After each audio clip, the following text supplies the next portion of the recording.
Chapter 1. The Power of Emotional Intelligence. Welcome. In today's audiobook, we're diving into something that can truly change your life: mastering emotional intelligence and social skills. Now, let me ask you a question. Have you ever met someone who wasn't the smartest in the room, maybe didn't have the highest degree or the sharpest technical skills, yet somehow they seemed to succeed in everything they touched? People listened to them. Doors opened for them. Opportunities followed them like a shadow. That's not luck. That's not magic. That is emotional intelligence at work. Why emotional intelligence matters more than IQ.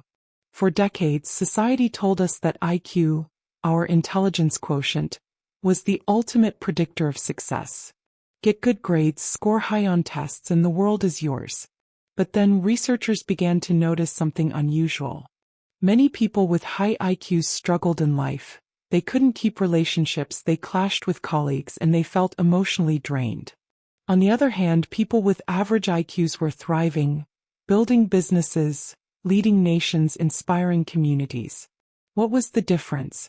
In 1995, psychologist Daniel Goleman gave us the answer in his groundbreaking book, Emotional Intelligence: Why It Can Matter More Than IQ. He wrote, "In a very real sense, we have two minds, one that thinks and one that feels." Daniel Goleman, Emotional Intelligence, 1995. And here's the key: the balance between those two minds determines how far we go in life. Let's take the example of a world leader who was not the most academically gifted in his early years. History shows that his grades were average at best. But what set him apart was his ability to inspire. He could walk into a room filled with tension, listen carefully, make people feel understood, and then guide everyone toward a shared vision. That's emotional intelligence in action. Recognizing emotions in yourself and others. Managing those emotions. Using them to build trust, connection, and influence. Notice, it wasn't his raw intellect that made him powerful. It was his ability to connect with people at a human level. The silent power in everyday life. But this isn't just about world leaders or famous figures. Let's bring it down to you and me. Think about your own life. Maybe you've had a boss who barked orders, dismissed your ideas, and made you feel small. That person may have been smart on paper, but they lacked emotional intelligence. And as a result, they struggled to gain loyalty. Now contrast that with a teacher, a mentor, or even a friend who made you feel valued, who noticed when you were down, encouraged you, and celebrated your wins. You remember them, don't you? That's because emotional intelligence leaves a lasting mark on our hearts. The 4 pillars of emotional intelligence. Let's break EQ down into something practical. According to Daniel Goleman, emotional intelligence has 4 core pillars. Self-awareness, knowing what you're feeling and why you feel it.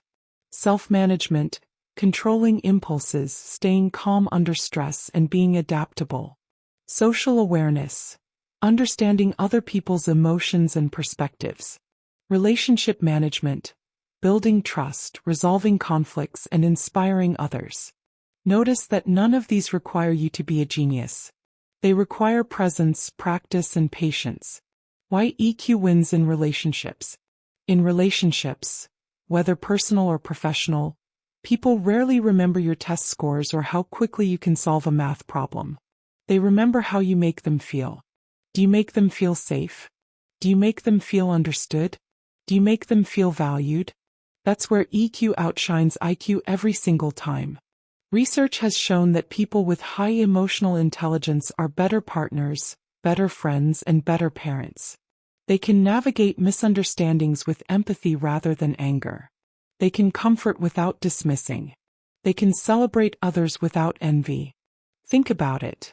A relationship thrives not because 2 people are smart, but because they are emotionally in tune with each other. Why EQ wins in career and success. Now let's move into the workplace. Studies by the Harvard Business Review have shown that nearly 90% of top performers in companies have high EQ. In fact, EQ is considered twice as important as technical skills when it comes to leadership positions. Imagine you're working on a team. One person is brilliant but arrogant, constantly interrupting others.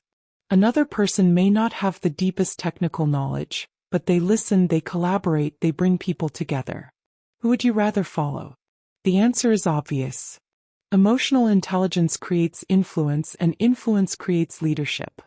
The subtle secret of success. Here's the subtle truth. People don't rise to the top just because they know more. They rise because they know how to connect. They know how to handle rejection without breaking down. They know how to negotiate with empathy. They know how to motivate others when things get tough.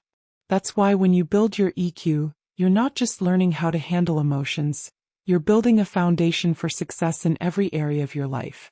Now I want you to pause and reflect. Think of one area in your life where you've struggled. Maybe a relationship that feels strained or a career path that feels blocked. Ask yourself honestly, is this really about a lack of skill, or is it about a lack of emotional intelligence?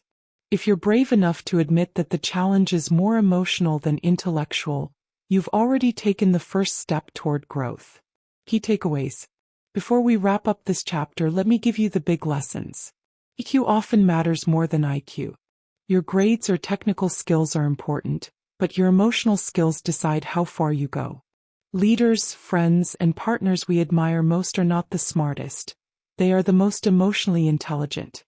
Emotional intelligence is made of 4 pillars: self-awareness, self-management, social awareness, and relationship management. Success in relationships and careers depends on how you make others feel. People forget facts, but they remember emotions. EQ is a skill you can practice daily. You don't have to be born with it, you can build it step by step. Remember this: IQ may get you the job, but EQ will keep the doors open. IQ might help you pass the test, but EQ will help you pass through life with grace, influence, and peace of mind. So, as we continue this journey, I want you to hold on to one truth. Mastering emotional intelligence is not about being perfect. It's about being present, being human, and being connected. And that is the real power of emotional intelligence. Chapter 2. The 4 Pillars of Emotional Intelligence. When people hear the phrase emotional intelligence, they often imagine something abstract, maybe even mysterious. But the truth is, emotional intelligence, often called EQ, is built on very clear, practical foundations. Think of it like a house supported by 4 strong pillars. If one of those pillars is weak, the entire structure wobbles. But when all 4 are strong, the house can withstand storms, challenges, and time. These 4 pillars are self-awareness, self-management, social awareness, and relationship management. Together, they shape how you understand yourself, how you interact with others, and ultimately how successful and fulfilled you become. Let's walk through each one step by step. 1. Self-awareness. Understanding your inner world. Self-awareness is the foundation of emotional intelligence. It's the ability to recognize your emotions as they happen and understand how they affect your thoughts and actions. Think about the last time you were frustrated. Did you notice how that frustration influenced the way you spoke to someone else? Or how it clouded your ability to make a rational decision? When you are self-aware, you catch those patterns. You recognize, I'm angry right now, so maybe this isn't the best time to send that email or make that phone call. One of the most powerful examples of self-awareness comes from great leaders who could remain grounded even in moments of crisis. Imagine a leader standing before a nation in turmoil.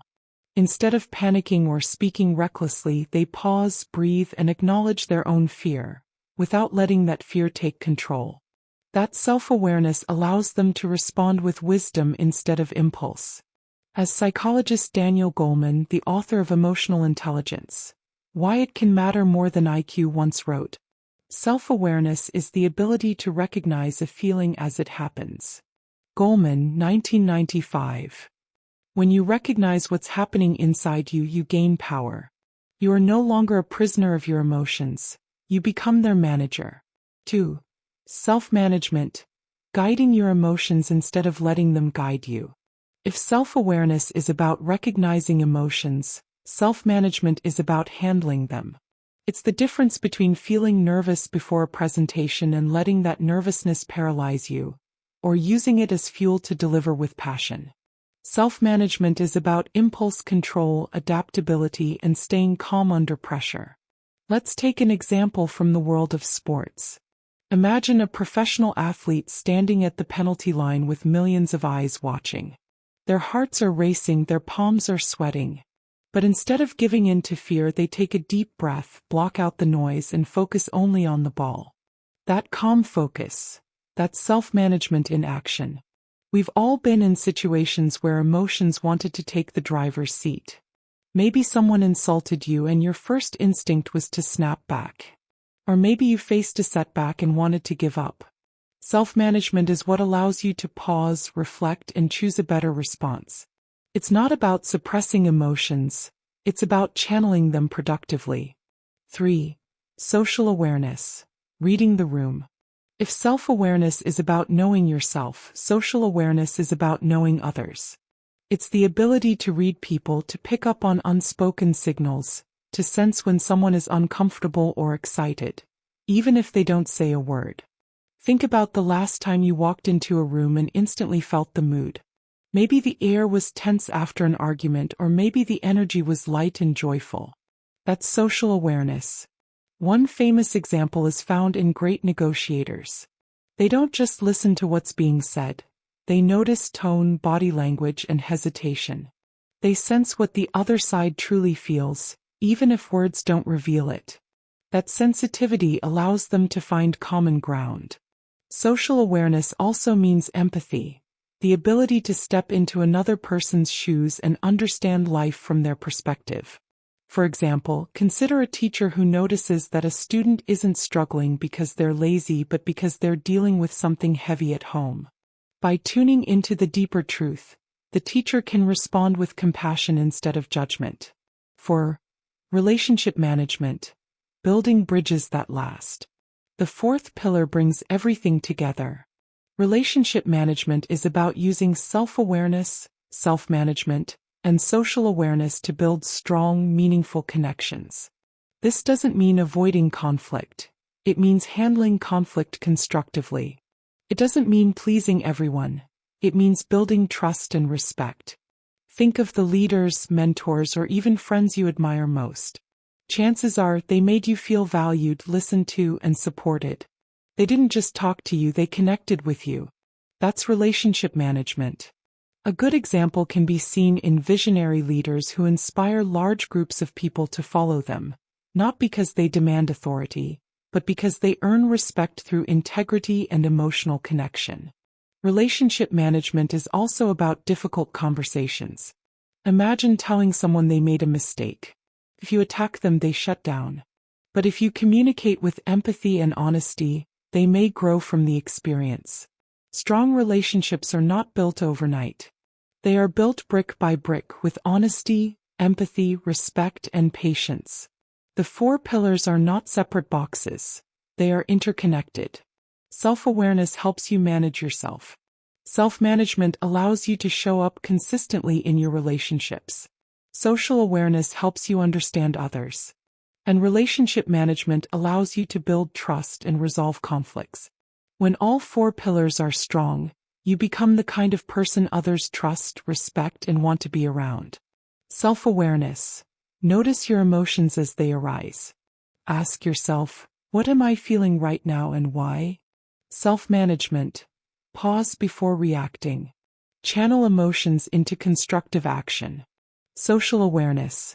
Pay attention to unspoken cues. Practice empathy by imagining life from another's perspective. Relationship management.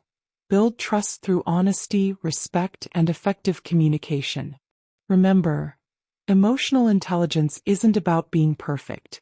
It's about progress, learning, practicing, and growing stronger every day. As Daniel Goleman reminds us, in a very real sense we have 2 minds, one that thinks and one that feels. Balancing the 2 is the key to emotional mastery. Now imagine what your life could look like if you strengthened each of these pillars.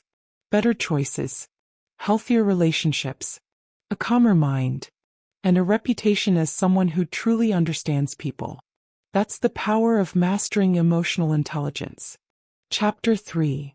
The Art of Self-Regulation. Managing impulses, handling stress, and staying calm under pressure. Imagine this. You're in the middle of a heated conversation. Your heart is racing, your palms are sweating, and the urge to shout back is right on the edge of your lips. At that very moment, 1 second of rash behavior could undo years of trust. Now pause. What if you had the power to stay calm, think clearly, and respond wisely? That power is called self-regulation.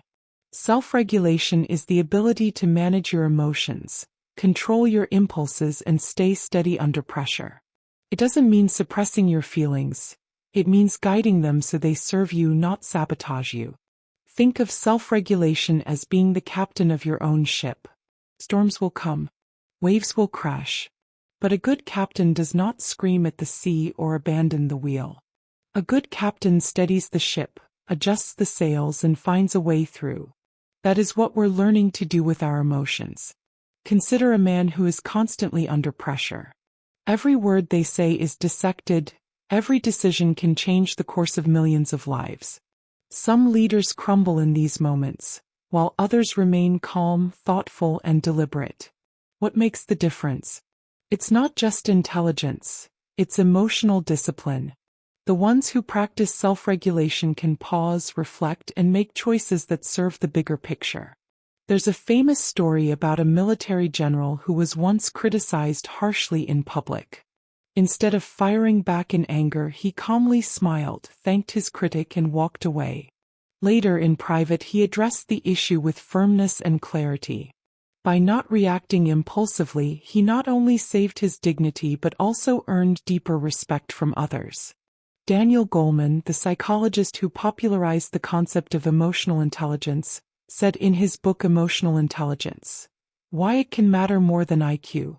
People who are emotionally adept, who know and manage their own feelings well, and who read and deal effectively with other people's feelings, are at an advantage in any domain of life."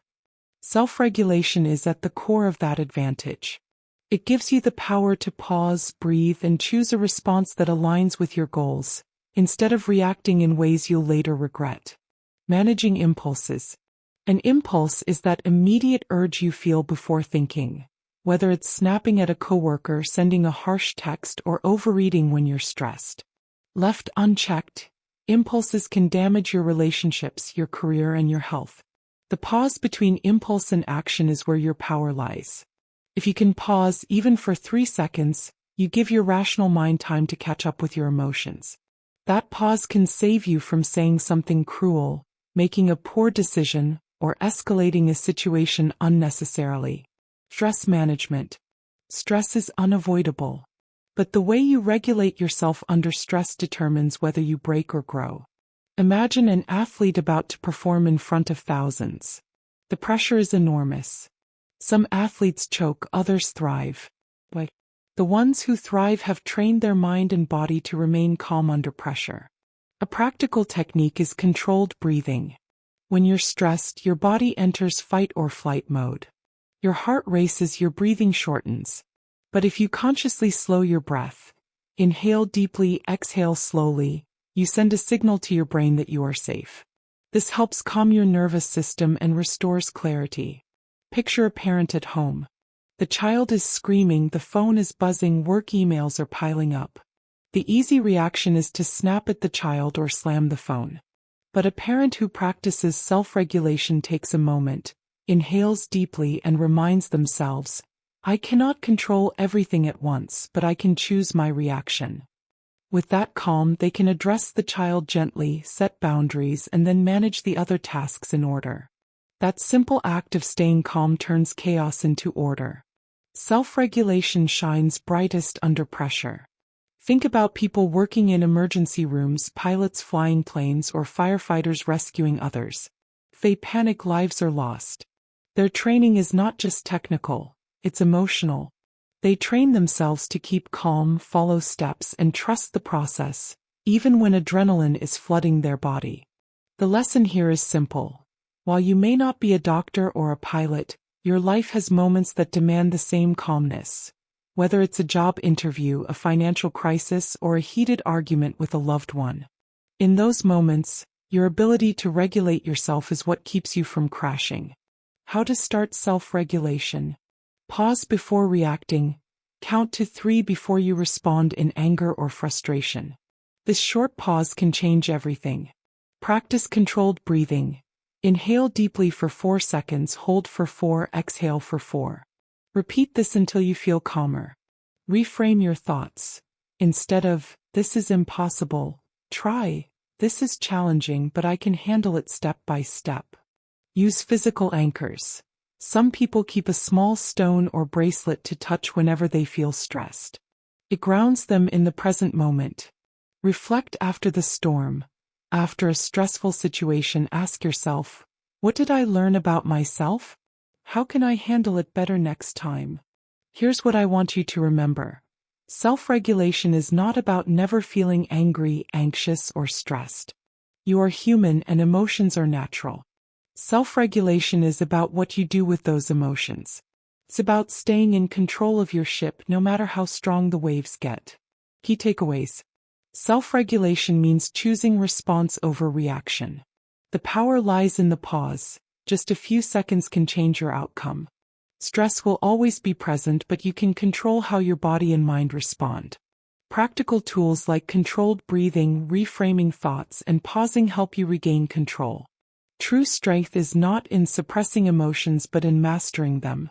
The art of self-regulation is like a muscle. The more you practice, the stronger it gets.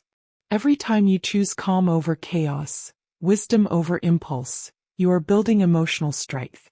And one day when life throws its biggest storm at you, you'll realize you are unshakable. Chapter 4. Building Self-Confidence Through Emotional Intelligence. Imagine standing in front of a mirror looking at yourself, and instead of asking, "Am I good enough?" you say with calm certainty, "I trust myself. I can handle whatever comes my way." That is the voice of confidence. But here's the secret. Real confidence is not about pretending to be fearless or trying to look perfect in the eyes of others. It's about emotional intelligence. Understanding your feelings, managing your doubts, and building trust in your own judgment. When people think of confidence, they often picture someone loud, charismatic, or socially dominant. But that's not true confidence. That's performance. Real confidence is quieter. It's steady. It comes from resilience, inner strength, and the ability to stay grounded even when life throws storms your way. Let's explore how emotional intelligence helps you build that kind of unshakable self-confidence. Resilience, bouncing back stronger. Think of a child learning to walk. They fall again and again. But they don't quit. They keep getting up. Why? Because failure doesn't define them, it teaches them. That is resilience. Resilience is not about avoiding pain. It's about facing challenges, learning from them, and coming back stronger. And here's where EQ plays a role. If you can recognize your emotions during setbacks, frustration, fear, even embarrassment, you can manage them instead of letting them control you. A young man once shared in his memoir how he faced repeated defeats early in his political career. He admitted he often doubted himself, but instead of giving up, he saw every failure as feedback. Each rejection taught him something new, about people, about strategy, about patience. Years later, he rose to lead his nation with dignity.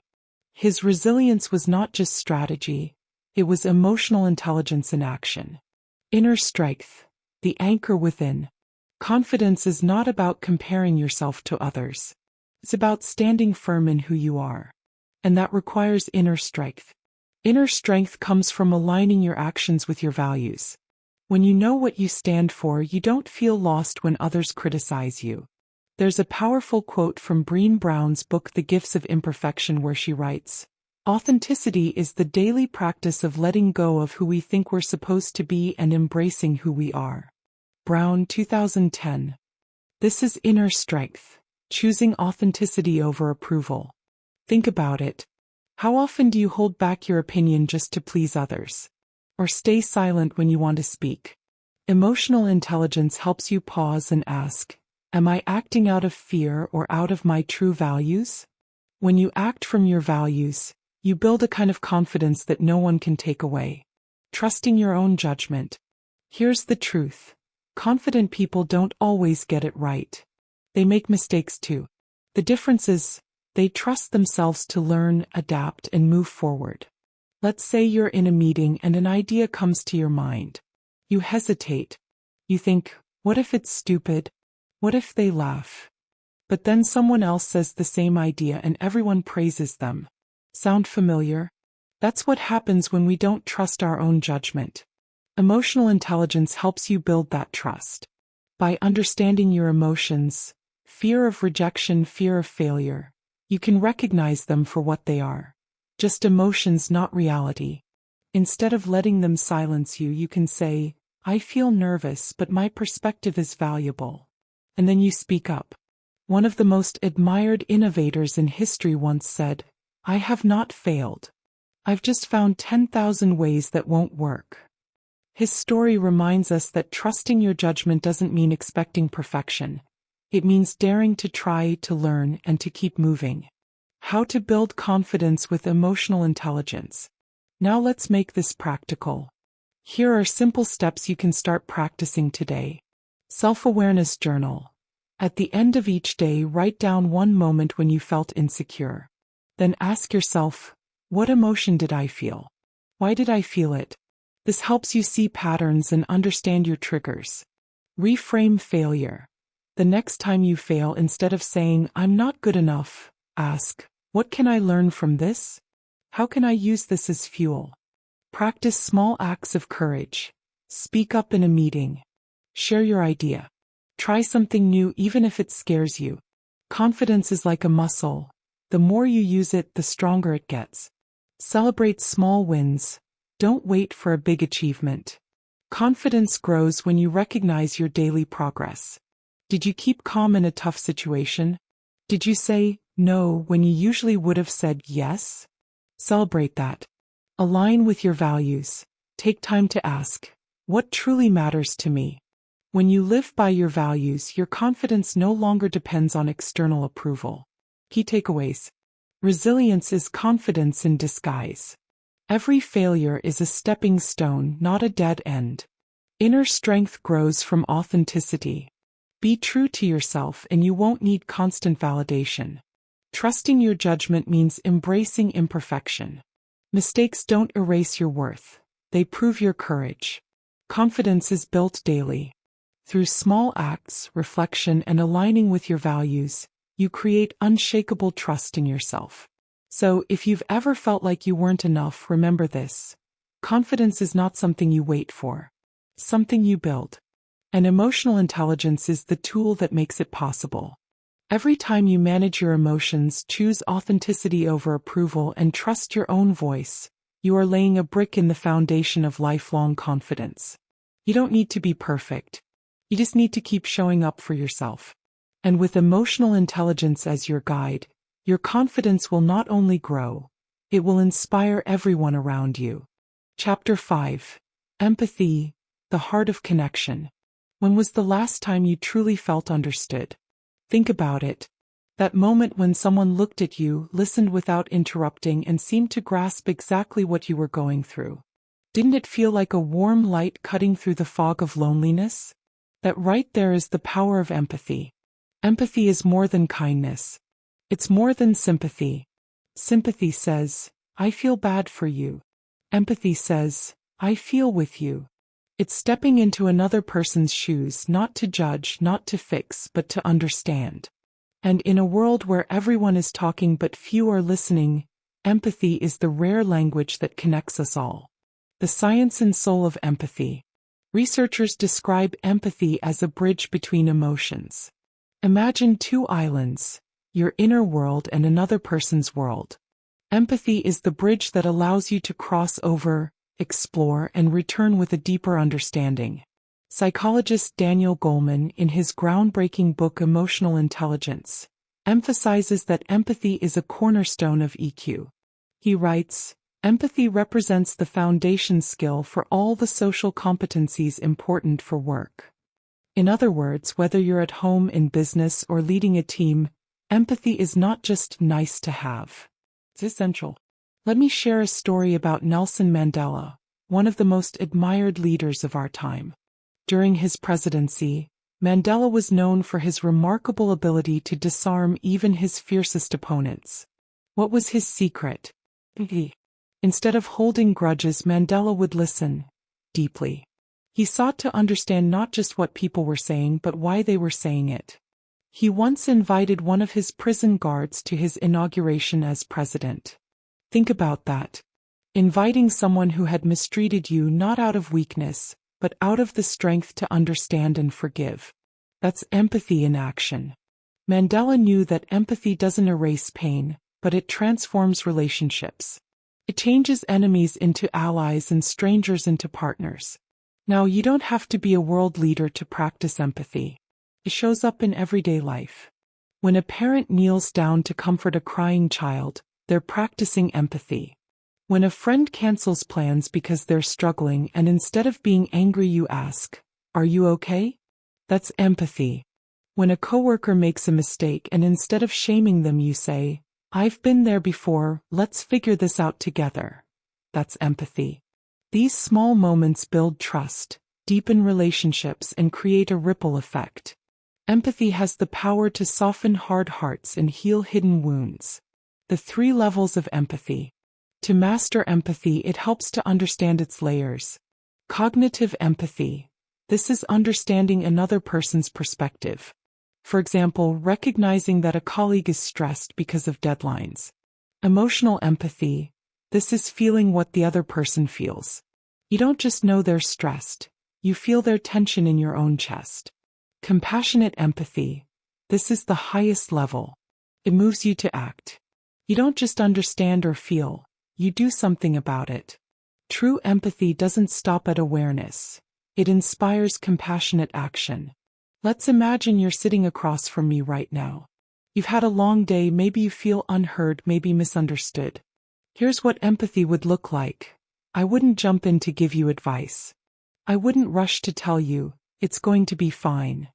Instead, I'd say, "Tell me more. I want to understand how this feels for you." That space, where you're allowed to express yourself without fear of judgment, is where healing begins. That's the secret of empathy. It doesn't fix everything, but it makes carrying the load easier because someone is carrying it with you. The pitfalls of missing empathy. Without empathy, conversations turn into arguments, workplaces become toxic, and relationships grow cold. Have you ever spoken to someone who only waited for their turn to talk? That's what a lack of empathy feels like. Lonely and frustrating.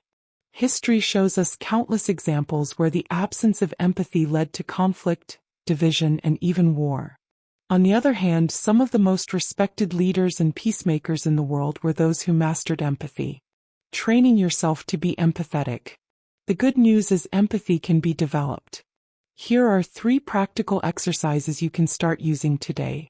Pause before you respond. When someone shares their feelings, don't rush to give advice. Pause. Ask yourself, what are they really trying to express? Mirror their feelings. If a friend says, "I'm exhausted," instead of replying, "Me too," try, "That sounds really tough. You've had a lot on your plate." This shows you've heard and acknowledged their emotion. Expand your perspective. Read books, watch movies, and listen to stories outside your own culture or experience. Every story you absorb widens your empathy. Harper Lee, in her timeless novel To Kill a Mockingbird, wrote, "You never really understand a person until you consider things from his point of view, until you climb into his skin and walk around in it." That's empathy in its purest form. It's not about agreement. It's about understanding. Key takeaways. Empathy is the foundation of emotional intelligence and the heart of connection. It comes in 3 levels: cognitive, emotional, and compassionate. Everyday moments of empathy, listening, comforting, supporting, can transform lives. Empathy can be practiced through pausing, mirroring, and broadening your perspective. The most respected leaders and the most loving relationships are built on empathy. Remember this. Empathy isn't about perfection. You won't always get it right. But every time you choose to listen, every time you choose compassion over judgment, you're building bridges where walls once stood. And in a noisy world, those bridges matter more than ever. So, as you move forward, I want you to practice empathy today with one person in your life.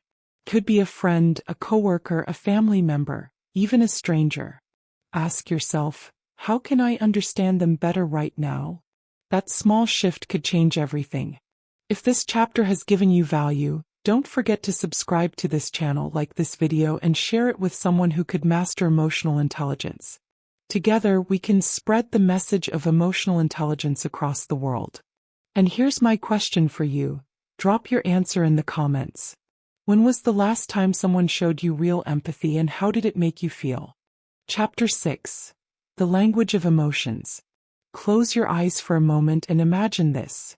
You walk into a room full of people. No one has spoken a word yet, but within seconds, you can sense who is happy, who is tense, and who is quietly withdrawn. How did you know that? The answer is simple. You just read the language of emotions. Emotions are like music playing in the background of every interaction. You might not see them, but you can feel them.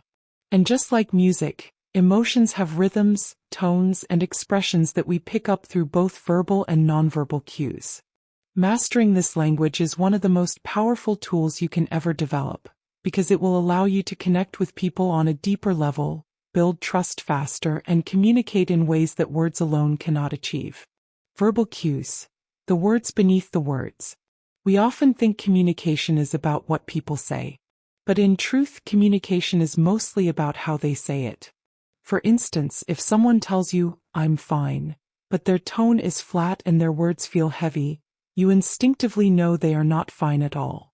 Verbal cues are not just about vocabulary. They include tone, pace, volume, and even silence.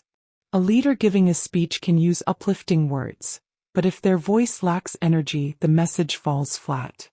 On the other hand, a simple phrase like, "We can do this," spoken with passion, can move mountains. Think about Winston Churchill during World War II. His words, "We shall never surrender," were not just words.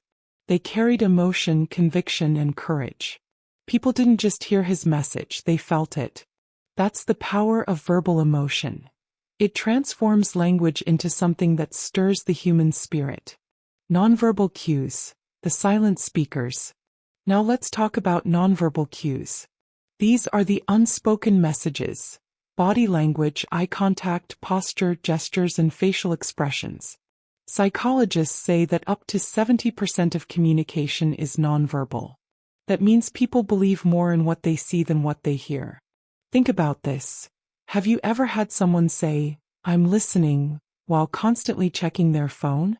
Their words say one thing, but their body screams another. Or maybe you've seen someone smiling politely, but their eyes look cold. That's a nonverbal contradiction, and people notice.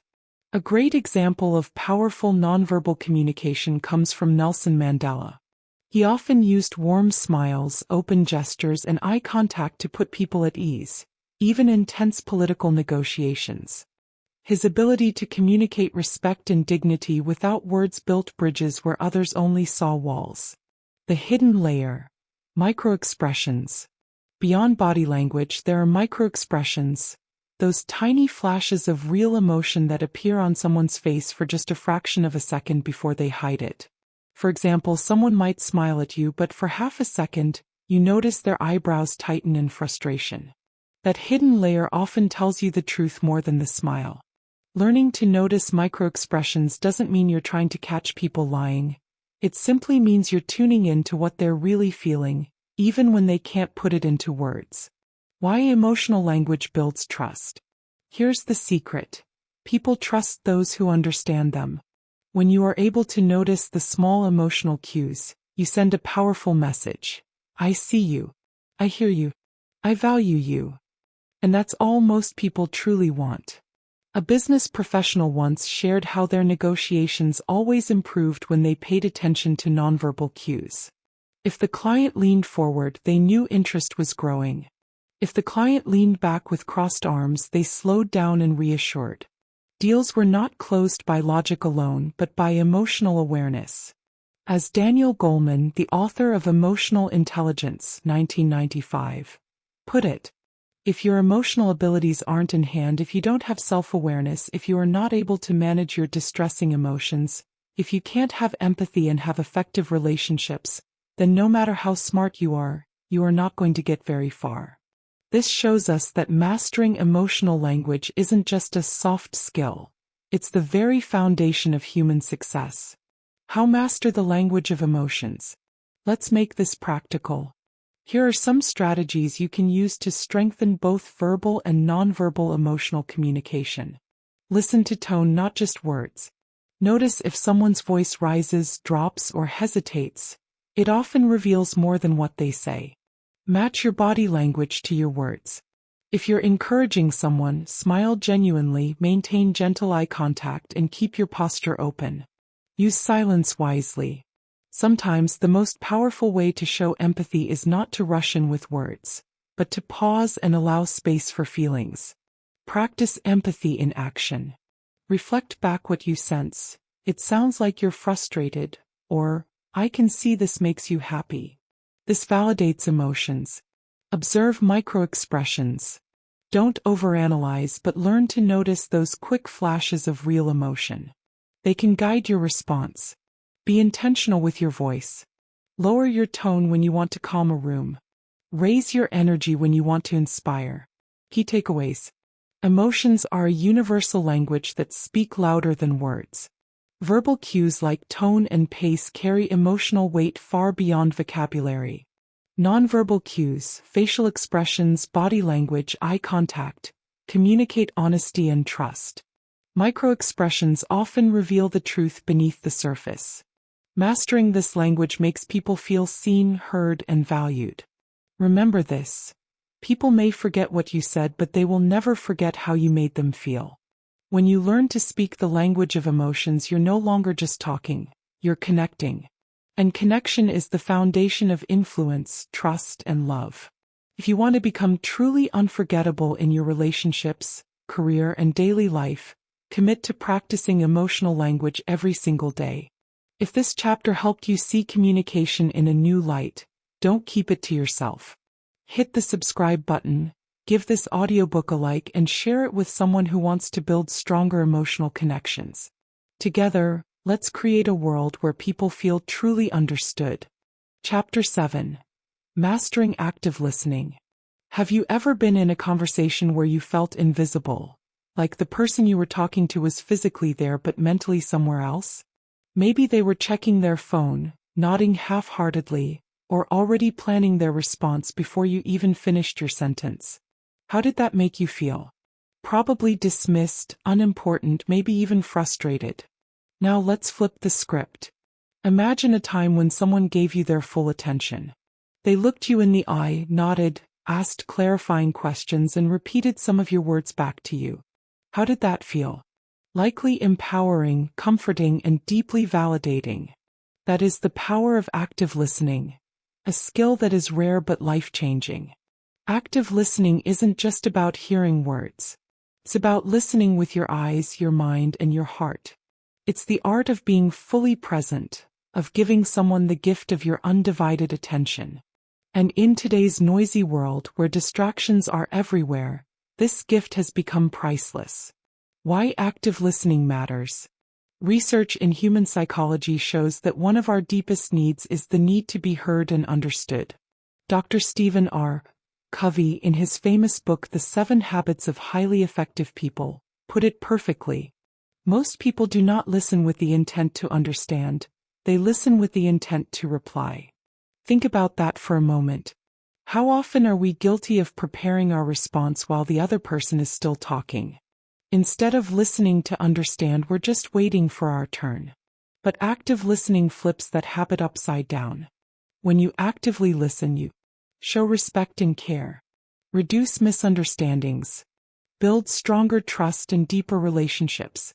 Make people more open to your perspective. Whether you are a parent trying to understand your child, a leader guiding a team, or a friend supporting someone in pain, active listening is the bridge that connects hearts and minds. Consider Nelson Mandela, one of the most respected leaders in history. Many who worked closely with him often remarked on his extraordinary ability to listen. He was known for sitting quietly, giving others space to speak fully before he ever shared his own thoughts. People said that even in a room filled with powerful voices, Mandela's silence carried more weight, because when he did speak, it was clear he had truly heard and understood what others had said. That's the mark of a great listener. You leave people feeling valued even before you share your own opinion. The 3 pillars of active listening. Let's break down active listening into 3 simple but powerful practices. 1. Listening with full attention. This means putting distractions away. No scrolling through your phone. No half-watching the TV. No multitasking. Active listening demands presence. Even a small gesture like leaning forward slightly or maintaining gentle eye contact communicates, "I am here with you and you matter." 2. Validating emotions. Sometimes people don't need solutions. They just need to feel understood. You can validate emotions by saying things like, "That sounds really difficult. I can see why you feel that way. It makes sense that you're upset." Validation doesn't mean you agree with everything. It simply acknowledges the reality of someone else's feelings. And that acknowledgement can heal more than 1,000 pieces of advice. 3. Avoiding misunderstandings. How many arguments in this world happen because someone misheard or assumed incorrectly?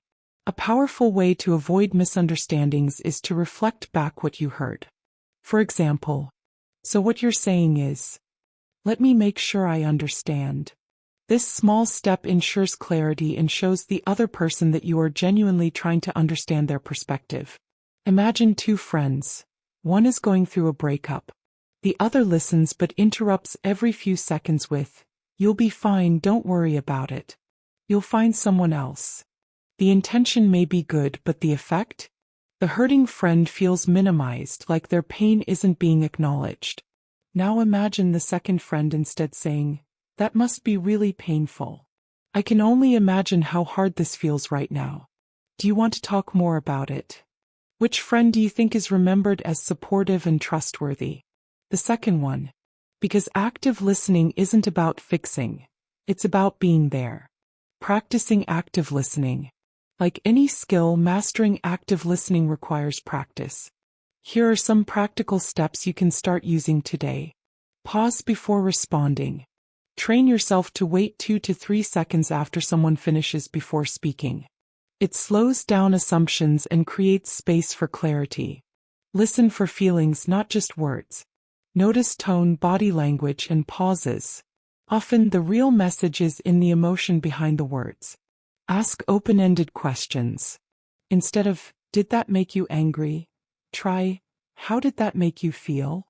It encourages deeper sharing. Mirror keywords. Repeating back a phrase or 2 shows the speaker you're tuned in. For example, "You said you felt ignored at work. Tell me more about that." Common pitfalls to avoid. Even with the best intentions, we can fall into bad listening habits.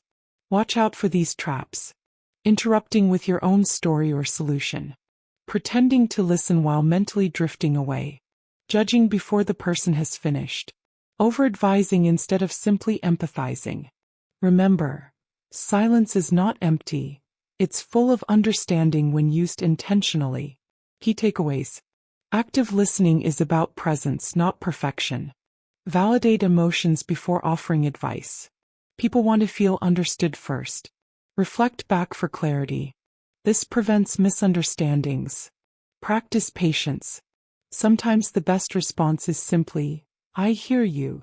When you master active listening, you don't just improve your communication, you transform your relationships. You become someone people trust, respect, and want to open up to. As your personal coach through this journey, let me remind you, active listening is one of the greatest gifts you can offer another human being. It requires no money, no special talent, only the discipline to be fully present. And the reward? Stronger connections, fewer conflicts, and a reputation as someone who truly cares. If you found value in this chapter, don't keep it to yourself. Someone you know needs to hear this message too. So take a moment right now to subscribe to this channel, hit the like button, and share this audiobook with your friends and family. Together we can build a world where people don't just talk more, but listen better. Chapter 8. Social Awareness in Action. Imagine walking into a room full of people. No one says a word, yet within seconds you can sense the mood. You notice who's comfortable, who's nervous, who's trying to dominate the space, and who wishes they were invisible. This is the power of social awareness in action. Social awareness is about more than just being in the room. It's about reading the room. It's the ability to notice subtle cues, body language, tone of voice, energy shifts, and even silence that tell you what people are truly feeling even when their words say something different. Now, why is this skill so important? Because whether it's at work, at home, or in your community, the people who can tune into others are often the ones who build the strongest relationships, resolve conflicts faster, and lead with influence. The psychologist Daniel Goleman, who popularized the concept of emotional intelligence, described social awareness as the ability to understand the emotional currents of a group and the power dynamics that play out in social networks. In his book Emotional Intelligence, Why It Can Matter More Than IQ, he emphasizes that this skill is critical for leaders, parents, and anyone who works with others. Reading group dynamics. Let's start with group dynamics. Every group, whether it's your team at work, your family at the dinner table, or even a group of friends, has an invisible current running through it. Think of a river. On the surface, you see water flowing calmly, but beneath, there are strong currents that determine the actual direction. Group dynamics work the same way. On the surface, everyone might be smiling and nodding, but underneath there might be disagreements, unspoken resentment, or even alliances forming. A socially aware person doesn't just listen to the words being spoken. They watch the expressions, notice who interrupts whom, and sense who feels left out. For example, a manager who notices that one quiet team member keeps trying to speak but is overshadowed by louder voices can shift the flow by saying, "Let's hear from you next." That simple act not only balances the group dynamic but also builds trust. Consider leaders like Nelson Mandela. He was known not just for his vision but for his ability to read people and adapt to the group dynamic. He would walk into meetings and sense the unspoken tension, then disarm it with empathy or humor. His awareness allowed him to connect with both allies and opponents, which made him one of the most respected leaders in history. Recognizing subtle social signals. Social signals are everywhere, but most people miss them because they're too focused on themselves. When you're thinking about what to say next or worried about how you look, you stop paying attention to others. Here are a few signals to look out for. Body language. Arms crossed might suggest defensiveness. Leaning in usually signals interest. Avoiding eye contact could mean discomfort or dishonesty. Tone of voice. A sentence like, "I'm fine," can mean very different things depending on whether it's said with warmth, frustration, or sadness. Pacing of speech. Someone speaking quickly might be excited or anxious. Someone slowing down might be carefully choosing their words. Energy shifts. When someone walks into a room and the atmosphere changes, lighter, heavier, tenser, that's a signal worth noticing. I'll give you a relatable example.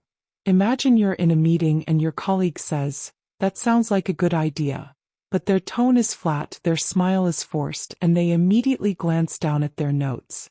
The words say yes, but everything else screams no. A socially aware person will pick up on this and follow up with, "I sense you may have some concerns. Would you like to share?" This opens the door for honest dialogue. Understanding people without words. Sometimes, the most powerful communication happens in silence. Think about how you can walk into a friend's house and without them saying anything know they've had a rough day. Or when a loved one avoids eye contact at dinner and you instantly feel something is off. That's your social awareness at work. One powerful real-world example comes from Mother Teresa. She worked with the poorest of the poor, many of whom couldn't speak her language. Yet she understood their pain through observation, through their eyes, their posture, their silence. She once said, "We shall never know all the good that a simple smile can do." Her ability to read people without words allowed her to bring comfort where language could not. This kind of awareness isn't mystical, it's practical.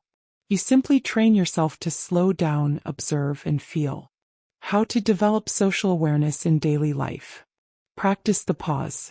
Before reacting, pause and observe. Notice who's speaking, who's not, and how people respond. Ask more, talk less. When in doubt, ask questions instead of assuming. People reveal themselves when given space. Mirror without mimicking. Subtly reflect people's body language or tone.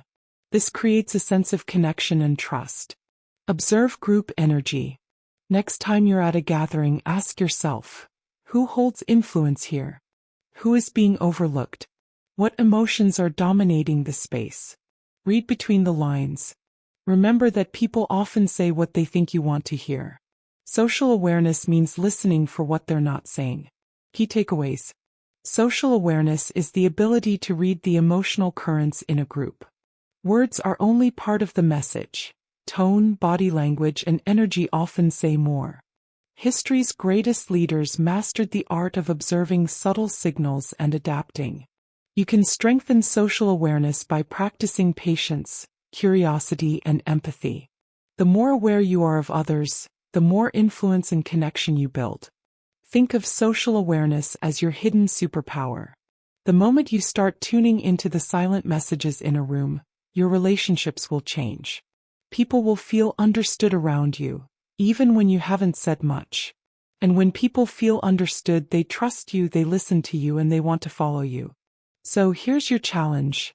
The next time you walk into a group, don't rush to talk. Pause. Observe. Notice the unspoken.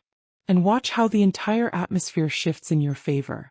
If you found this chapter valuable, don't forget to subscribe to the channel, hit the like button, and share this audiobook with someone who needs it. Your support helps us create more powerful content to help you grow. Chapter 9.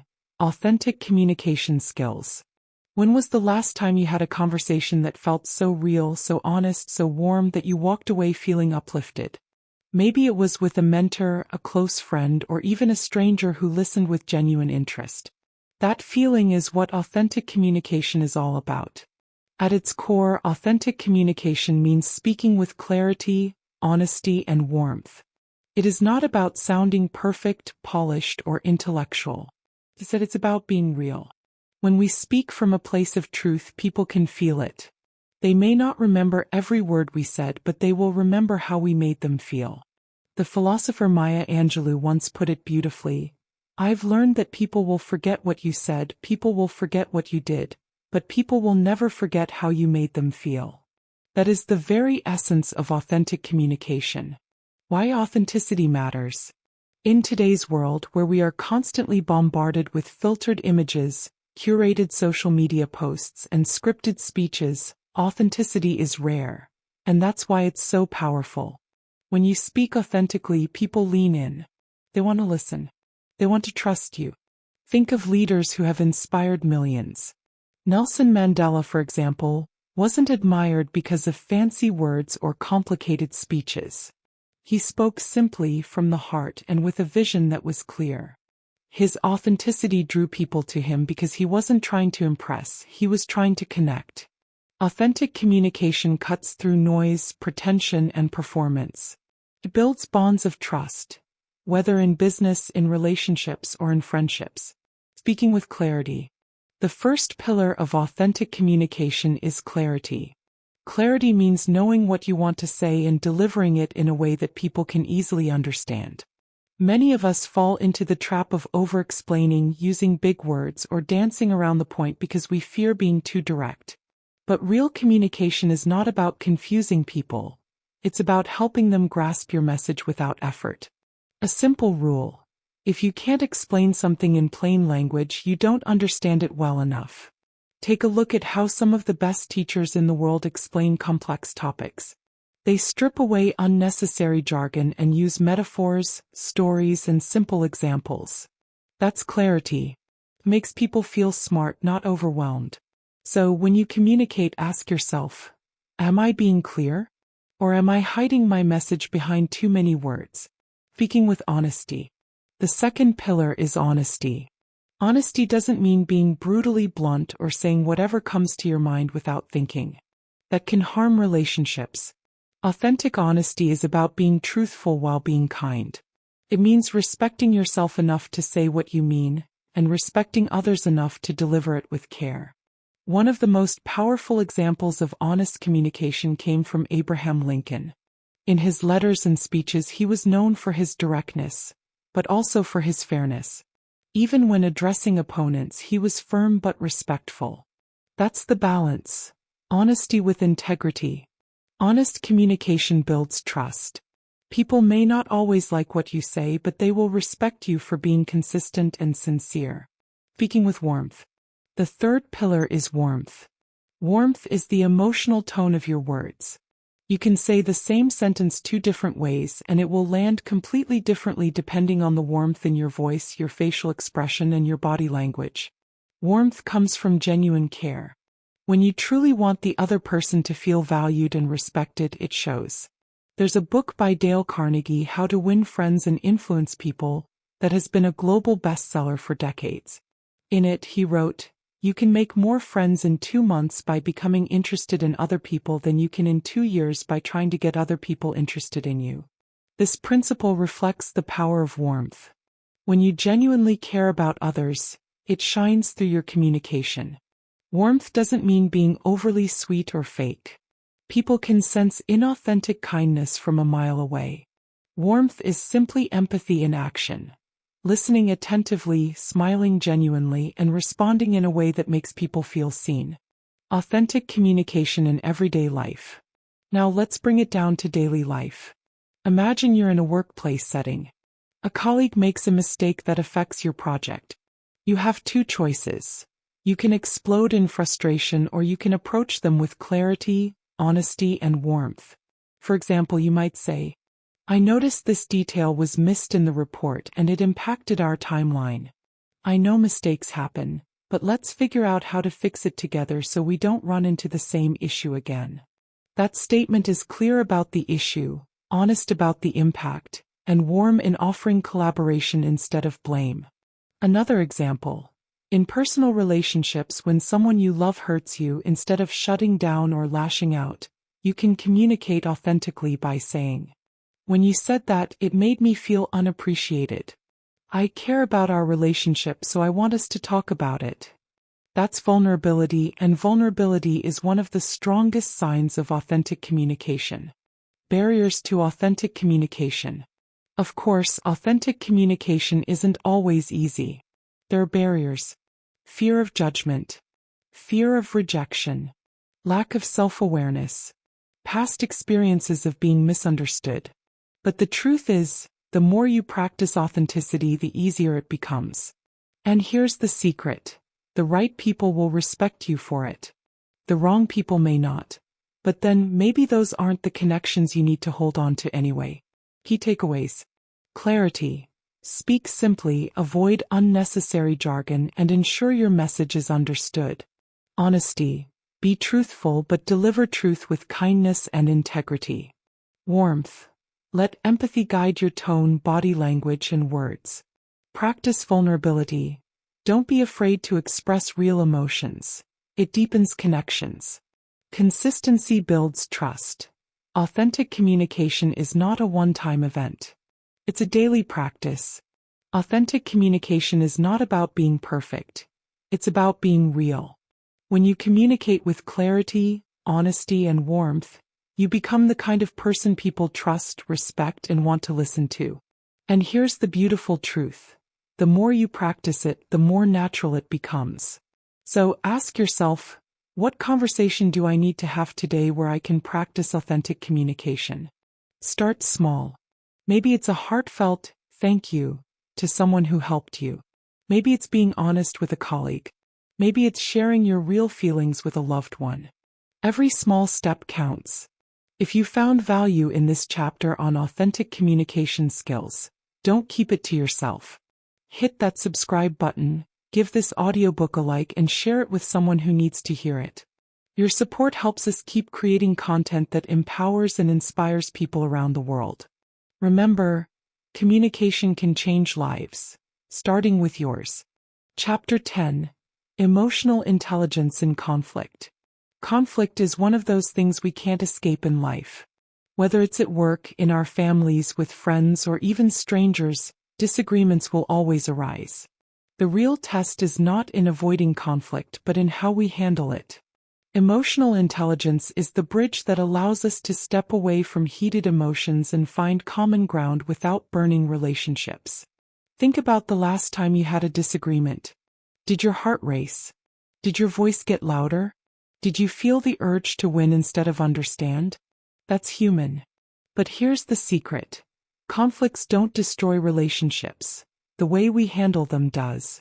One of the best examples of this comes from the late Nelson Mandela. After spending 27 years in prison, he emerged into a deeply divided nation filled with anger and pain. It would have been easy for him to respond with resentment, to fuel the conflict even further.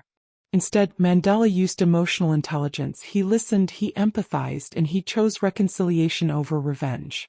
His ability to de-escalate one of the most heated national conflicts in modern history shows us that when emotions are managed with wisdom, healing and progress become possible. Now, most of us aren't dealing with national conflicts. But the principles are the same, whether it's an argument with your partner, a disagreement at work, or a clash with a friend. The emotional triggers in conflict. Conflict often arises not from the issue itself, but from how the issue makes us feel. Let's say two coworkers disagree about how to complete a project. The argument isn't just about the project. It's about feeling disrespected, ignored, or undervalued. When we recognize that emotions drive conflicts, we can step back and say, wait a second, what's really being threatened here? Daniel Goleman, the author of Emotional Intelligence, said, in a very real sense we have two minds, one that thinks and one that feels. Goleman, 1995. During conflict, it's usually the emotional mind that takes over. Emotional intelligence is about bringing the thinking mind back into the conversation. 3 steps to de-escalating heated conversations. Pause before reacting. In conflict, the first reaction is usually defensive. But emotional intelligence teaches us to pause. Taking even a few seconds to breathe allows the emotional storm to calm before words are spoken. For example, imagine being in a heated argument where someone raises their voice. Instead of matching their energy, you take a deep breath and respond in a calm tone. Instantly, the energy shifts. Calmness is contagious. Acknowledge, don't attack. People want to feel heard. Saying things like, I understand you're upset, or, I see why this matters to you doesn't mean you agree. It just means you're acknowledging their perspective. That small act often lowers defenses more than any argument could. Think of Martin Luther King Jr. His speeches weren't just about making demands. They acknowledged the pain and perspective of all sides, which allowed him to lead difficult conversations with grace and power. Find common ground. Every conflict has at least one point of agreement. It might be as simple as, we both care about this project's success, or we both want peace in this home. Highlighting common ground shifts the energy from me versus you to us versus the problem. Let's say a married couple disagrees about money. One partner thinks they're spending too much, the other feels controlled. Instead of shouting, an emotionally intelligent approach would be, first, pause and avoid saying hurtful things in the heat of the moment. Second, acknowledge the emotion. I can see this is making you feel restricted and I don't want that for you. Third, find common ground. We both want financial stability, so let's figure out a way that feels fair for both of us. Notice nothing magical happened, just a shift in tone, acknowledgement, and common ground. But that shift is often enough to move from a heated argument to a productive discussion. Key takeaways for handling conflict gracefully. Emotions drive conflicts more than facts. Learn to identify the emotional root. Calmness de-escalates faster than logic. When you stay calm, others follow. Acknowledgement lowers defenses. People don't need to always win, they need to feel heard. Common ground turns opponents into teammates. Focus on shared goals. Emotional intelligence doesn't mean avoiding conflict. It means transforming it. If you take only one thing from this chapter, let it be this. The next time you're in a heated argument, don't try to win. Try to understand. When people feel understood, the fight loses its fire. Think of emotional intelligence as your inner coach whispering, "Slow down. Look for what's beneath the words." With practice, conflicts become less about breaking relationships and more about building stronger ones. Conflict is unavoidable. But when managed with emotional intelligence, it becomes an opportunity. An opportunity to build trust, to show maturity, and to strengthen bonds. The people who master this skill become the ones others trust most, whether in families, workplaces, or even nations. So next time you face conflict, ask yourself, am I here to fight or am I here to build? Your answer will decide not just the outcome of the argument but also the strength of your relationships. If this chapter gave you fresh insight into handling conflict with emotional intelligence, make sure to subscribe to this channel for more empowering lessons. Don't forget to like this audiobook if it resonated with you, and share it with someone who could use these tools in their own life. Together we can spread emotional intelligence and make the world a little calmer, one conversation at a time. Chapter 11. Emotional Boundaries. Protecting your peace without building walls. Imagine you are carrying a cup of water. If you hold it for 1 minute, it feels light. If you hold it for 1 hour, your hand begins to hurt. And if you try to carry it all day, your arm will go numb. Emotional boundaries work the same way. Without them, you carry other people's problems, expectations, and demands until your inner peace feels heavy and painful. In this chapter, we're going to talk about how to protect your mental and emotional well-being by setting healthy boundaries. But here's the important part. Boundaries are not walls. A wall shuts everyone out. A boundary keeps you safe while still allowing healthy love, respect, and connection to flow through. Why emotional boundaries matter. Think about it. How many times have you said yes when you wanted to say no? How many times have you allowed someone else's anger, guilt, or disappointment to control how you act? When we live without boundaries, we hand over the keys to our peace. Dr. Brené Brown, in her book Daring Greatly, explains that daring to set boundaries is about having the courage to love ourselves, even when we risk disappointing others. This truth is powerful. Boundaries are not selfish. They are an act of self-respect. Consider world leaders who have faced constant demands from millions of people. Think of Nelson Mandela, for example. Despite being a symbol of freedom and hope, he practiced balance in his personal life. He understood that he could not pour into the world if he was empty inside. That's the essence of boundaries, knowing when to give and when to step back. The difference between a boundary and a wall. Let's clear up a common misunderstanding. A boundary is a line that protects your energy and values. A wall is a shield built out of fear or pain that blocks everyone, including the people who love you. For example, imagine a friend who constantly calls you late at night, draining your energy. A wall would look like cutting off the friendship completely. A boundary would be saying, "I care about you, but I need to rest at night. Let's talk during the day instead." One keeps connection alive, the other kills it. How to say no with respect. The word no can feel scary. Many of us fear rejection or conflict. But here's the truth. Saying no is often the most loving thing you can do, for yourself and for others. Here are some simple, respectful ways to say no. I can't take this on right now, but I wish you the best with it. That doesn't work for me, but thank you for thinking of me. I need some time to rest today, so I can't make it. Notice how each response is polite but firm. You are not rude. You are simply standing in your truth. Protecting your mental health. Your peace is like a garden. If you don't set boundaries, weeds of stress, guilt, and resentment will grow and choke the flowers. Protecting your mental health means recognizing when you feel drained or overwhelmed.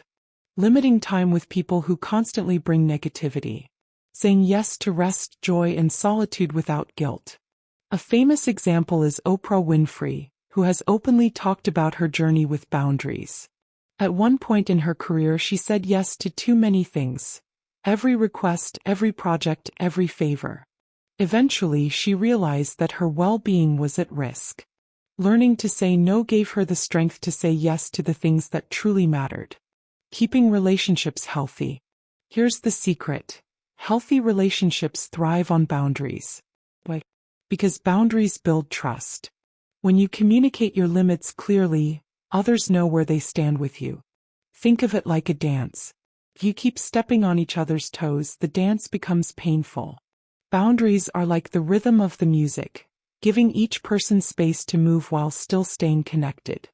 For example, in a romantic relationship, boundaries might mean respecting each other's need for personal time. In friendships, boundaries could be about honesty when you can't always be available.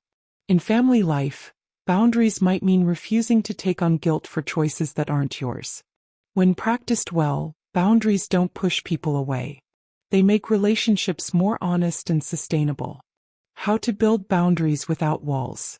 Know your limits. Pay attention to when you feel drained, resentful, or pressured. That's usually a sign your boundaries are weak. Communicate clearly. Don't assume people know what you need. Use I statements like, I feel overwhelmed when, or I need some time alone. Stay consistent. People may test your boundaries. If you give in every time, your words lose power. Hold steady, kindly but firmly. Release guilt. Saying no does not make you a bad person. It makes you a healthy one. Remember, you cannot pour from an empty cup. Balance openness with protection. Don't shut everyone out. Let the right people in, but on terms that respect your energy. Key takeaways. Boundaries are not selfish, they are self-care. Saying no can be both respectful and kind. Protecting your mental health requires consistency and clarity. Boundaries build stronger, healthier relationships. You can protect your peace without building walls that isolate you. Let me leave you with this thought. Every time you set a boundary, you teach the world how to treat you. Boundaries are not about controlling others. They are about honoring yourself.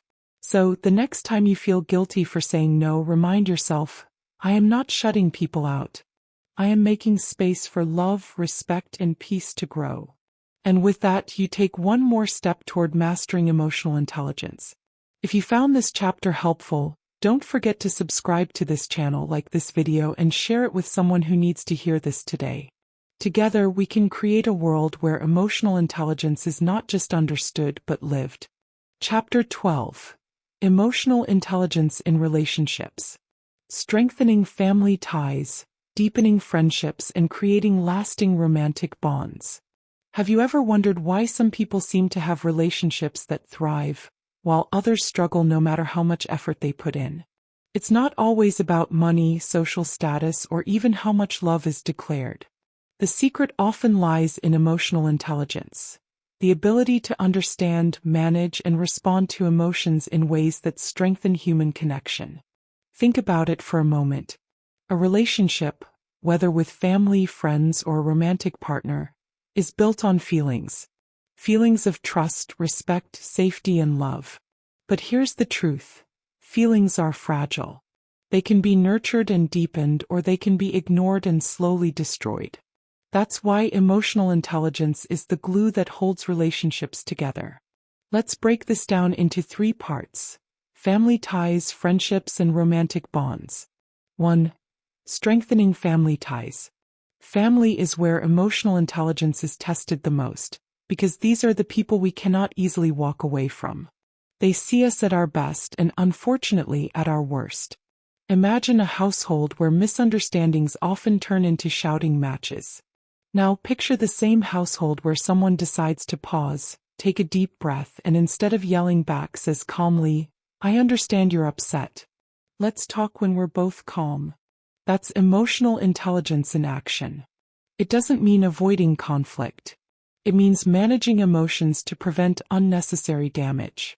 A world leader once said, peace begins with a smile. That was Mother Teresa, a woman who wasn't just a leader but a symbol of compassion.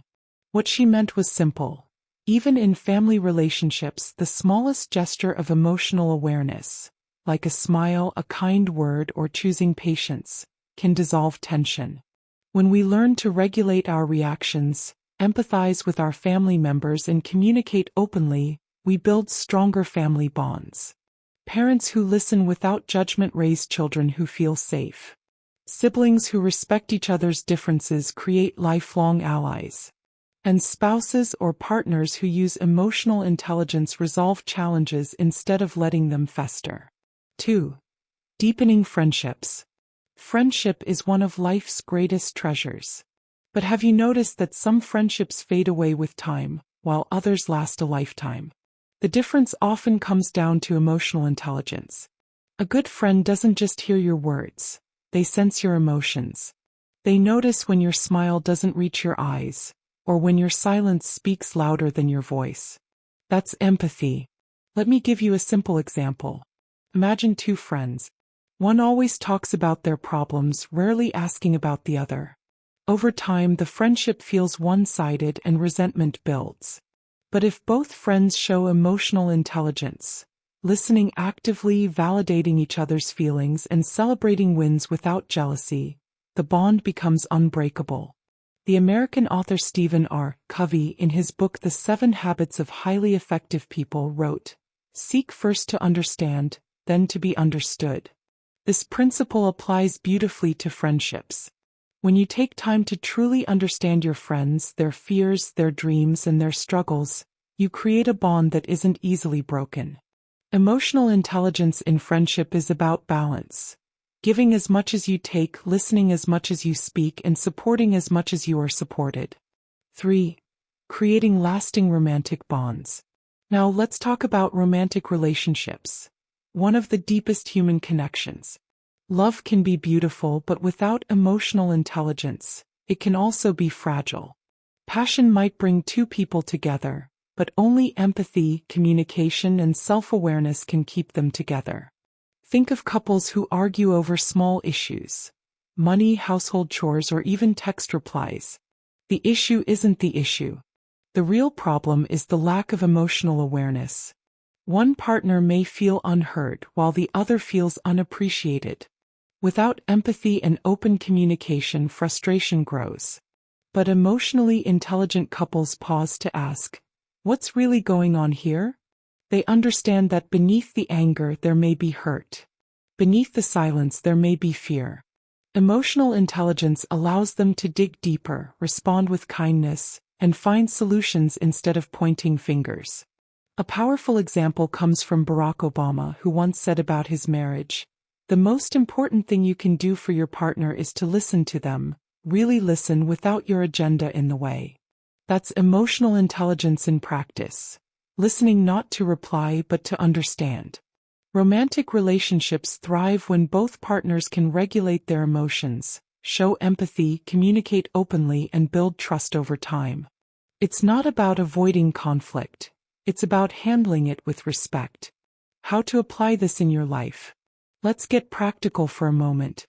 Imagine you're in a heated argument with your partner, sibling, or friend. Instead of shouting or shutting down, try these emotionally intelligent strategies. Pause and breathe. Don't react immediately. Give yourself a moment to calm your emotions. Name the emotion. Ask yourself, am I angry, hurt, jealous, or scared? Naming the emotion reduces its power. Seek understanding first.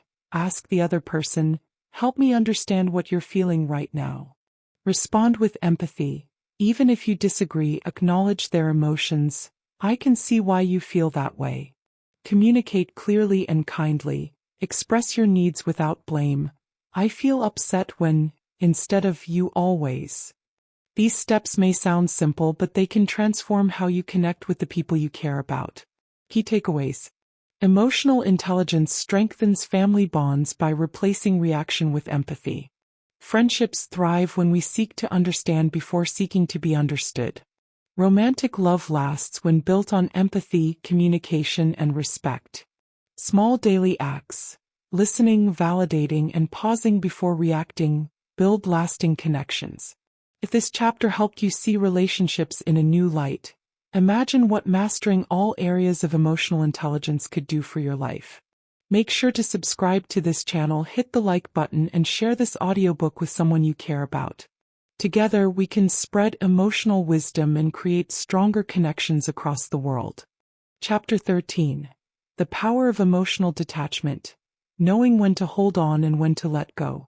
Imagine holding a rope tightly in your hands. At first, you think you can manage the grip, but the longer you hold, the more it burns your skin. And yet, instead of letting go, you cling tighter, hoping things will change. Emotional attachment often feels like that rope. Comforting at first, but painful when it's tied to the wrong person, situation, or outcome. In this chapter, we are diving into one of the most underrated skills of emotional intelligence: emotional detachment. This isn't about becoming cold, unfeeling, or distant. Instead, it's about learning when to hold on with love and hope, and when to let go with strength and peace. Why emotional detachment matters. At its core, emotional detachment is about freedom. It's the ability to value peace over chaos, clarity over confusion, and growth over toxicity. Many people stay stuck in jobs, relationships, or situations that drain them simply because they fear the emptiness of letting go. But here's the truth: detachment is not rejection, it's redirection. It's about protecting your emotional space so you can thrive where you are valued and respected. A great example of this comes from history. Consider Nelson Mandela. During his 27 years of imprisonment, he had every reason to hold on to bitterness and revenge. Yet when he was released, he chose peace over hatred, reconciliation over retaliation. That decision was not weakness. It was emotional detachment at its highest form. Mandela understood that holding on to resentment would destroy his spirit. Letting go became the gateway to freedom, not just for himself but for millions of people. Recognizing when to hold on. Detachment does not mean you walk away from everything the moment it feels uncomfortable. Sometimes challenges are meant to strengthen you, not break you. The key is discernment. You hold on when the relationship or situation, despite its challenges, still brings growth and mutual respect. There's a possibility for resolution, understanding, and healing. Your values are not being compromised. Think of a parent guiding a teenager through rebellion. The emotional storms can be overwhelming, but letting go isn't always the answer. Sometimes holding on through patience and empathy is what nurtures growth. Recognizing when to let go. On the other hand, there are moments when letting go is the most powerful decision you can make. You let go when the relationship consistently drains your energy and self-worth. You find yourself sacrificing peace for chaos. You are holding on to memories of what once was, instead of the reality of what is. Growth has stopped and only pain remains. I once heard a therapist describe it like this: don't cling to a boat that's already sinking. Swim to the shore instead. The Psychology of Release. In his book The Untethered Soul by Michael A. Singer, he writes, "If you truly want to grow spiritually, you'll realize that keeping your energy inside means you're trapped by your own self." Singer, 2007. What he means is that holding on to negative attachments, whether anger, fear, or toxic love, keeps us imprisoned. Letting go releases our energy and allows us to live fully. Detachment doesn't erase love. You can love someone and still walk away because the environment is unhealthy. You can care about a job but still leave because your mental health matters more. How to practice emotional detachment. Shift your perspective. Ask yourself, am I holding on to the person or am I holding on to the idea of who I wish they were? Set boundaries. Boundaries aren't walls. They are doors that you open and close depending on what is safe and healthy. Embrace change. Change is uncomfortable but necessary. Every ending is also a beginning. Practice mindfulness. Notice your emotions without letting them control you. Observe the pain but don't let it become your identity. Replace attachment with purpose. Focus on what fuels your growth, your passions, your values, your vision for the future. A friend who always brings drama into your life, leaving you drained after every interaction. Detachment might mean reducing contact or choosing to invest in relationships that uplift you instead. An employee stuck in a toxic workplace because of fear of the unknown. Detachment could mean realizing that no paycheck is worth sacrificing mental health. A partner who is emotionally unavailable, leaving you feeling unloved. Detachment could mean stepping away not because you don't care but because you care about your peace more. The courage to let go. Letting go is not easy. Our hearts crave familiarity even when it hurts. But every time you release something toxic, you create space for something better. Think of a garden. You cannot plant fresh flowers in soil cluttered with weeds. Clearing out the weeds is necessary for new life to grow. As the famous Buddhist teaching goes, you only lose what you cling to. By releasing what no longer serves you, you open yourself to abundance, love, and peace. Key takeaways. Detachment is not coldness, it's clarity. Hold on when there is respect and growth. Let go when there is only pain and chaos. Boundaries protect your peace without shutting out love. Letting go is an act of strength, not weakness. Freedom comes through release. Every time you let go of what no longer serves you, you step closer to peace. As your guide in this journey of emotional intelligence, I want you to pause for a moment. Think of one situation or person you're holding on to that constantly drains your energy. Now ask yourself, am I holding on because of love or because of fear? If it's love that grows you, hold on. If it's fear that keeps you stuck, let go. Detachment is not about losing. It's about choosing peace over chaos. And peace, my friend, is priceless. If this chapter spoke to you, don't keep it to yourself. Share it with someone who may need the courage to let go. And remember, subscribe to this channel, like this audiobook, and share it widely so together we can spread emotional wisdom across the world.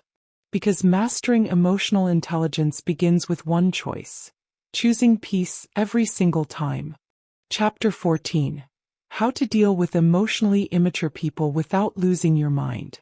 Have you ever had a conversation with someone who seemed stuck at a teenage level of emotional growth? Quick to anger, unwilling to listen, and constantly making everything about themselves? If yes, then you know how draining emotionally immature people can be. They test your patience, push your boundaries, and sometimes leave you questioning your own sanity. But here's the truth. You can't control their maturity, but you can control how you respond. And that's where emotional intelligence becomes your superpower. Let's start with a simple story. Imagine you're working on a team project and one person constantly refuses to take responsibility. When things go wrong, they blame everyone else. When things go right, they rush to take the credit. Sound familiar? This is emotional immaturity at play. Lack of accountability, lack of empathy, and an inability to manage emotions. Now here's the good news. You don't have to let their behavior drag you down. Recognizing emotional immaturity. The first step is awareness. Emotional immaturity often shows up in these ways: blaming and finger-pointing instead of owning mistakes. Explosive emotions, getting angry, sulking, or withdrawing when things don't go their way. Avoiding responsibility, always expecting others to fix things. Need for constant attention, seeking validation and approval like a child. When you see these behaviors, don't take them personally. They are not a reflection of you. They are a reflection of that person's inner struggles. As the author Susan Forward once wrote in her book Toxic Parents, you cannot make someone grow up by carrying their emotional baggage for them. This is powerful because it reminds us that we are not responsible for fixing others, but we are responsible for protecting our own peace. Strategy 1. Stay calm, don't join their drama. Emotional immaturity feeds on reaction. If you get angry, defensive, or start matching their energy, you've already lost control. Instead, practice calm detachment. Think about Nelson Mandela, who spent years in prison under extreme injustice. He had every reason to respond with anger, but instead he showed restraint and emotional mastery. His ability to remain calm in the face of hostility became one of his greatest strengths as a leader. When someone throws immaturity your way, imagine yourself as a tree in the storm. The wind may blow, but you remain grounded. You choose not to be shaken by their outburst. Strategy 2. Set clear boundaries. Boundaries are not about building walls. They are about creating healthy fences that protect your peace. If someone constantly interrupts you, disrespects your time, or manipulates your emotions, you have the right to say no. For example, if a coworker keeps unloading their drama on you during work hours, you can calmly say, "I understand you're upset, but I need to focus on my tasks right now. Maybe we can talk later. Notice how you're respectful but firm. Boundaries communicate that you value yourself. And the more consistent you are, the less power emotionally immature people have over you. Strategy 3. Don't try to fix them. This is one of the hardest lessons. You cannot change someone who isn't ready to change. Emotional growth is a personal journey, not a rescue mission. Think of it this way. If you see someone drowning, you can throw them a life jacket, but you can't force them to wear it. In the same way, you can offer advice, support, or encouragement, but you can't make them mature. Trying to fix emotionally immature people often backfires. They may resist, resent, or even attack you for trying. Save your energy for what you can control: your own reactions and your own growth. Strategy 4. Use emotional distance. Sometimes the healthiest choice is distance. This doesn't always mean cutting people off completely, but it does mean limiting how much of their negativity you allow into your space. For example, if you have a relative who constantly criticizes you, you may choose to reduce how often you visit. If you must interact, keep conversations short and neutral. Protecting your mental health is not selfish, it's survival. As the Stoic philosopher Epictetus said, it's not what happens to you but how you react to it that matters. Emotional distance helps you react with wisdom, not impulse. Strategy 5. Focus on your growth. Dealing with emotionally immature people can be frustrating, but it can also sharpen your own emotional intelligence. Each time you choose patience over anger, boundaries over chaos, and calm over conflict, you grow stronger. You become the mature one in the room, the one who leads by example. And often when you rise above, others either step up to match your energy or they fall back because they can't reach you. Consider the world of politics, where leaders are constantly provoked by opponents. The ones who rise above personal attacks, who refuse to be dragged into petty battles, often emerge as the most respected. They show that true strength is not in shouting the loudest, but in staying composed when everyone else is losing control. That is the essence of emotional intelligence. Mastering yourself when others cannot master themselves. Key takeaways. Recognize immaturity, blame shifting, explosive emotions, and lack of responsibility are clear signs. Stay calm. Don't fuel their drama with your reactions. Set boundaries. Protect your peace without guilt. Stop fixing people you can't grow for someone else. Use emotional distance. Limit exposure to negativity. Focus on your growth. Let difficult people become your training ground for emotional mastery. Remember, emotionally immature people are everywhere. In families, workplaces, and even friendships. But you don't have to lose your mind dealing with them. With emotional intelligence, you can respond with grace, set healthy limits, and protect your peace. And if you ever feel drained, remind yourself, their immaturity is not your responsibility. If you enjoyed this chapter and want more life-changing insights, make sure to subscribe to the channel, like this audiobook, and share it with someone who needs to hear it today. Your support helps us reach more people on this journey to mastering emotional intelligence and social skills. Chapter 15. Becoming a lifelong communicator. Emotional intelligence is a lifestyle. Keep growing, keep connecting. Let's imagine for a moment that communication is like a river. A river doesn't stay still. It keeps flowing, moving, shaping the land around it, and giving life to everything in its path. Now think of your communication skills in the same way. They are not meant to be static. They are not something you learn once and then tuck away. They are meant to flow, to evolve, and to impact every part of your life. This is what it means to become a lifelong communicator. It's not about mastering one technique and calling it done. It's about building habits, day after day, that allow you to grow emotionally, connect deeply, and leave behind a legacy of meaningful interactions. When we talk about communication, many people think of public speaking or how well someone can argue their point. But true communication goes deeper. It is emotional, it is social, and it is continuous. And emotional intelligence, your ability to understand yourself and others, is the fuel that keeps that river flowing. Why lifelong communication matters. Think about leaders, innovators, and change-makers throughout history. Many of them weren't necessarily the smartest in terms of raw IQ. What set them apart was their ability to connect with people. Take Nelson Mandela, for instance. What made him stand out wasn't just his vision of equality, but his ability to communicate that vision in a way that inspired millions across different backgrounds. His words carried empathy, patience, and hope, and that's what made people trust him. That's the essence of lifelong communication. You never stop refining your ability to reach people where they are, and to help them see a bigger picture. Daily habits for emotional growth and connection. So, how do you live this lifestyle of emotional intelligence and communication? It starts with habits. Practice daily reflection.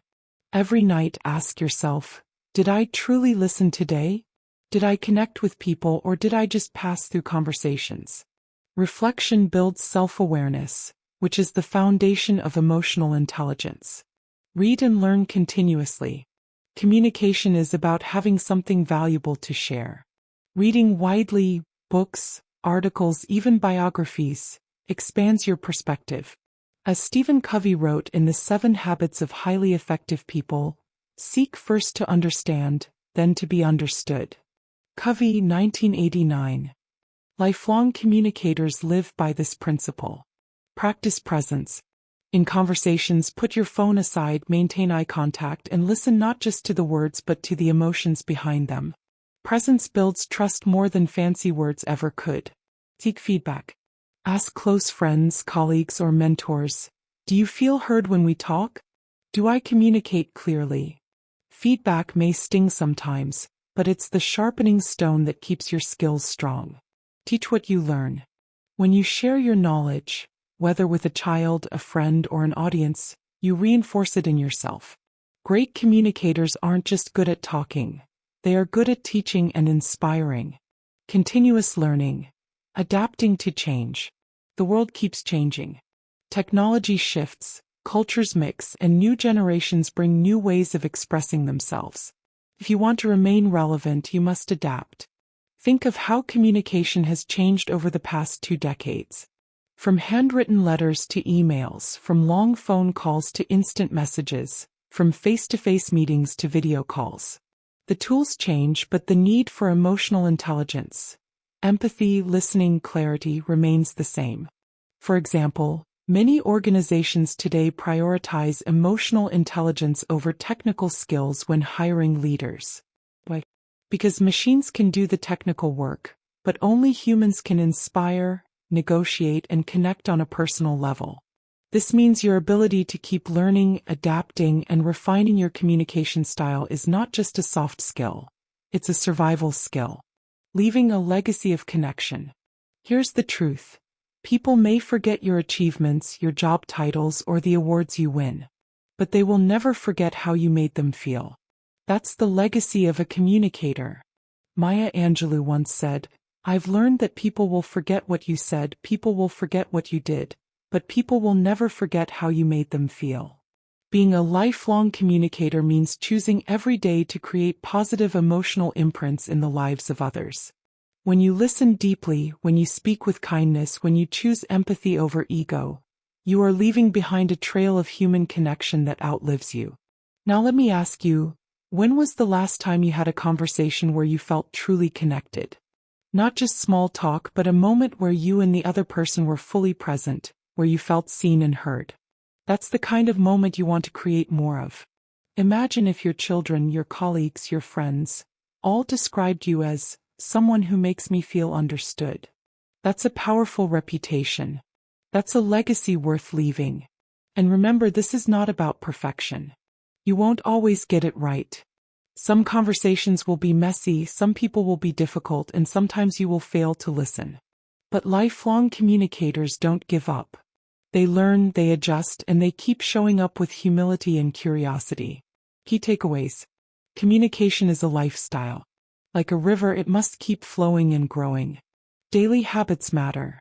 Reflection, presence, empathy, and feedback sharpen your skills. Continuous learning keeps you relevant. Adapt to new tools and new generations. Your legacy is emotional. People remember how you made them feel, not just what you said. Keep practicing. The goal is not perfection but progress. If this chapter has inspired you, imagine what could happen if more people embraced emotional intelligence as a lifestyle.